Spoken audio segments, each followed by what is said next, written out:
Alors, toujours pour évaluer un petit peu notre raideur antérieure de hanche, et donc du coup qui peut conditionner le travail, la fonction des stabilisateurs, on va maintenant installer notre patient en position 4 pattes. Dans cette position, on va lui demander gentiment de tendre la jambe en arrière et de faire des petits battements vers le haut.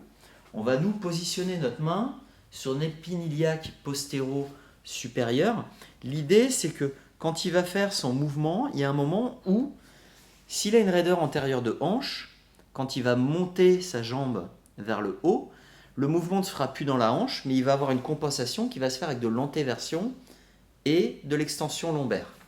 On voit ici, quand il remonte doucement, à peu près maintenant, je sens l'épine iliaque postéro-supérieure qui va s'échapper vers l'avant, qui va fuir sous mes doigts. Ça veut dire que le mouvement va se faire à ce moment-là, principalement dans le bassin et dans les lombaires.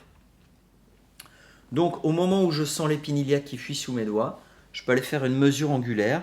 J'ai à peu près ici 20 degrés de flexion de hanche. Donc je sais qu'au-delà, qu'à moins de 20 degrés de flexion de hanche, le mouvement ne se fait plus. Pourquoi c'est important d'évaluer tout ça? On a aussi des sportifs qui vont reprendre le sport, entre autres à la course à pied, dès qu'ils vont faire des séances de vitesse ou dès qu'ils vont être dans des descentes de côte, ça va nécessiter de l'ouverture, de l'extension de hanches qu'ils n'auront pas, et donc ils vont compenser avec de l'antéversion du bassin, ce qui pourra provoquer des douleurs lombaires et un petit peu plus de valgus dynamique lors de ces mouvements.